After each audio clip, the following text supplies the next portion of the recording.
सभी धर्म प्रेमी बंधुओं को जय जिनेन्द्र। अभी तक हम सभी लोगों ने सम्यक दर्शन के बारे में पढ़ रहे थे कि सम्यक दर्शन देव शास्त्र गुरु के दृढ़ श्रद्धान पर ही संभव है। अब सम्यक दर्शन की परिभाषा में हमने 8 अंगों से सहित सम्यक दर्शन पढ़ा था। तो वो 8 अंग क्या हैं, पहला अंग उनमें कौन सा है, यहाँ से 8 अंगों का वर्णन प्रारंभ होगा और अंत में इन 8 अंगों में कौन प्रसिद्ध हुआ, किसने प्रसिद्धि को प्राप्त किया, वह भी हम पढ़ेंगे। तो आइए, 8 अंगों में पहला अंग है निशंकित अंग। निशंकित अंग क्या कहता है? निशंकित अंग कहता है जिन वच में शंका न धार। जिनेंद्र भगवान ने जैसा कहा है वैसा ही सत्य है, इस प्रकार का अटल सा ध्यान समय दृष्टि जीव करता है। आइए एक एक शब्द का उच्चारण देखते हैं। इदमेवे, इदमेवे, दृश्यमेव, दृश्यमेव, तत्वं, तत्वं, नान्यन्न, नान्यन्न, चान्यथा, चान्यथा, इत्य, इत्य, कंपाय, सांभोवत, इत्य, कंपाय, सांभोवत, सन्मार्गे, संशया, रुचिः, रुचिः। आइए अब पूरे श्लोक का लयबद्ध तरीके से उच्चारण करते हैं। इदमेवेद्रसमेव तत्त्वं नान्यन्न चान्यथा, इत्यकम्पाय सांभोवत् सन्मार्गे संशया रुचिः। इस तरह से पूरे श्लोक का उच्चारण हुआ। अब एक एक शब्द का अर्थ देखते हैं। यहाँ पे 4 शब्द हैं, इन 4 शब्दों को बहुत अच्छे से देखना है।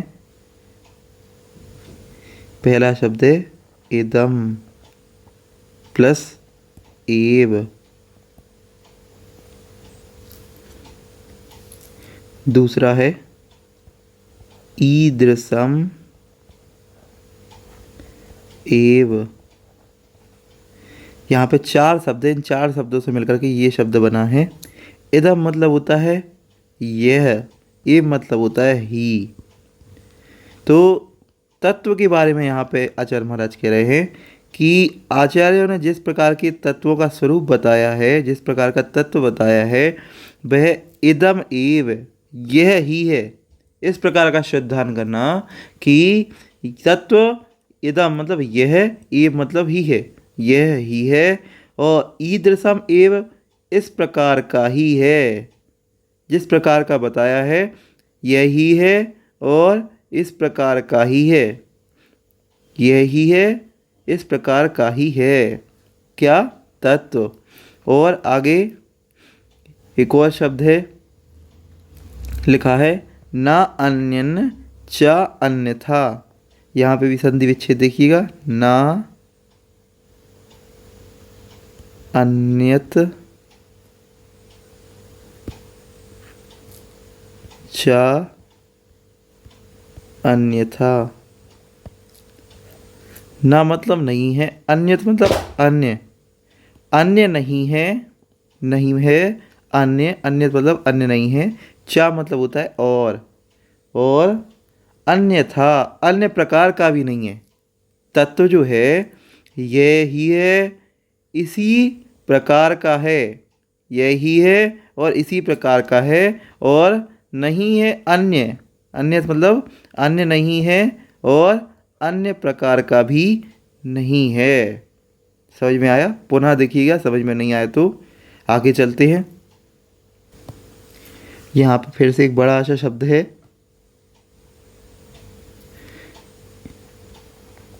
इत्य कंपाय संभवत। तो यहाँ पे देखिए इति अकंप आय शंभु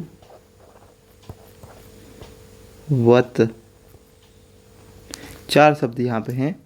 इति मतलब इस प्रकार से, अकंप मतलब बिना कंपायमान हुए, अटल तरीके से, इस प्रकार से अटल, आय संभवत, ये एग्जाम्पल दिया है।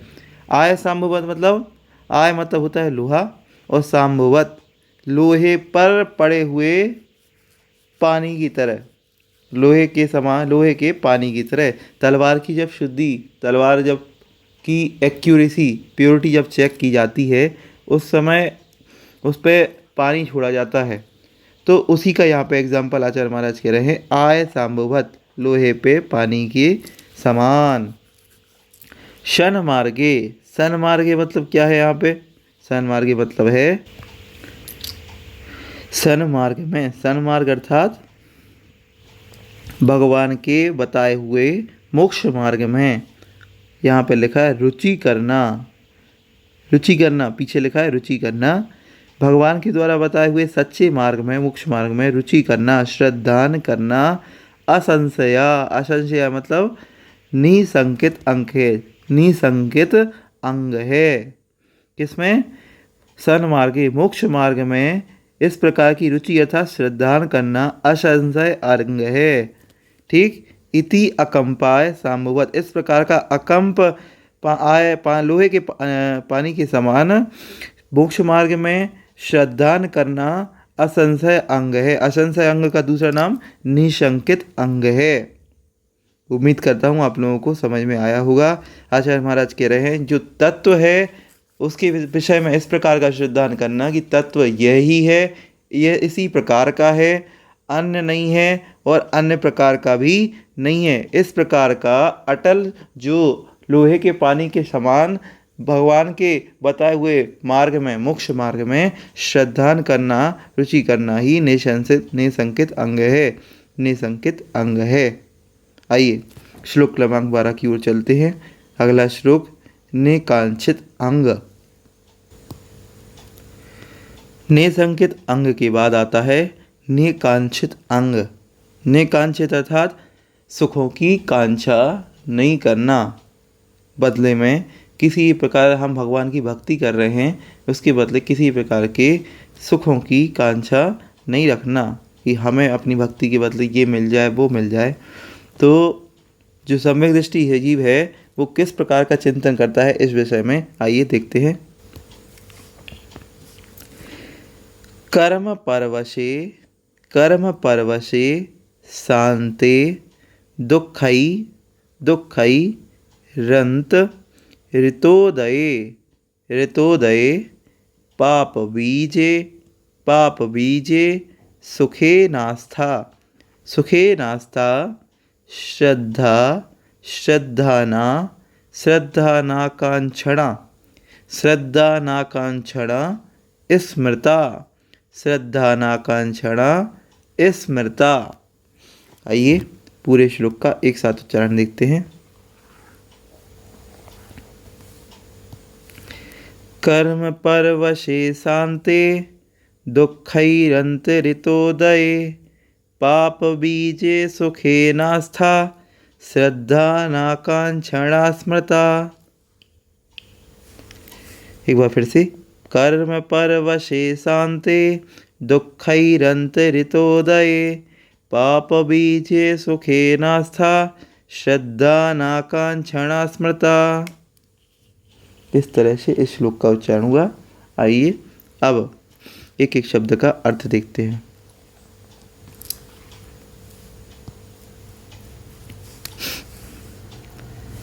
कर्म परवशे, कर्म परवशे मतलब ये जो सुख है, इस सुख की यहाँ पे चर्चा चल रही है। तो ये सुख है वो कर्म परवशे, कर्मों के अधीन है।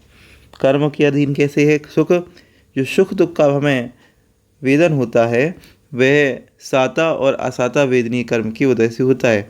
तो सम्यक दृष्टि जीव ये जानता है, इसीलिए वो कह रहा है, सम्यक दृष्टि जीव कहता है कर्म परवशे, ये जो सुख दुख है ये कर्म परवशे है, दूसरे कर्मों के अधीन है ये सुख। और शांति, शांति अर्थात अंत से सहित है, सा अंते, सा अंते, ये जो सुख है ये अंत से सहित है। कभी भी कोई भी सुख पूरे जीवन भर नहीं चलता, हर सुख के बाद कोई ना कुछ दुख आता ही रहता है। अतः यहाँ पे सुख का शांति। उसके बाद क्या कह रहे हैं, दुखैरंत ऋतोदये, और दुखों से जो सुख है वो दुखों से अंत ऋतोदय, मतलब उस दुख से वह बाधित होता ही होता है। जो सुख है वो किसी न किसी समय आगामी काल में लगातार सुख नहीं बना रहेगा, उसमें कोई ना कोई दुख उसको बाधित करेगा ही आके। कोई भी सुख इस जीवन में, संसार में लगातार पूरे जीवन नहीं चलता है, उसको ये दुख बाधित करता ही है। केवल एक मोक्ष का सुख ही है जो निराबाधित है, उसको किसी प्रकार की बाधा दुख नहीं पहुंचा सकता। और आगे क्या कह रहे हैं, पाप बीजे सुखे नास्ता। पाप बीजे अर्थात ये जो सुख है यह पाप के कारण, पाप का कारण है। यह जो सुख है यह भोगने पर दुख का आगे कारण बनेगा। ठीक, ये जो सुख है, इस संसार का सुख आप जितना भोगोगे आगामी काल में पाप का बंध होगा और आपको दुख का कारण, पाप का कारण बनेगा। ऐसे सुख में, ऐसे सुखे अर्थात सुख में अनास्था मतलब अरुचि रखना। ठीक, इससे सुख में अनास्था मतलब अरुचि रखना। श्रद्धा ना कांक्षणा, ऐसे अरुचि पूर्वक श्रद्धान करना। ठीक, ऐसे सुख को अरुचि, रुचि पूर्वक तो अच्छा हो जाएगा, अरुचि पूर्वक ऐसे सुख में किसी प्रकार की रुचि नहीं रखना। ऐसे सुख में किसी प्रकार की रुचि नहीं रखना। अनाकांक्षणा स्मृता, अनाकांक्षणा मतलब निकांक्षित अंग, स्मृता मतलब कहते हैं ये जो सुख है ये दूसरे कर्मों के अधीन है, अंत से सहित है, दुख से बाधित होता है और इसको भोगने पर यह पाप को करवाता है, पाप का कारण है। ऐसे सुख में अनास्था अर्थात अरुचि पूर्वक श्रद्धान होना ही अनाकांक्षणा स्मृता अर्थात निकांक्षित अंग कहा जाता है। इस प्रकार से हमने 2 श्लोकों को आज पढ़ा, निसंकित और निकांक्षित। सभी लोग पुनः एक बार इस वीडियो को देखें, समझें और हमसे जुड़ें ताकि आपको पूरा रत्नकर्णक श्रावकाचार का स्वाध्याय हम करा सकें। सभी को जय जिनेंद्र।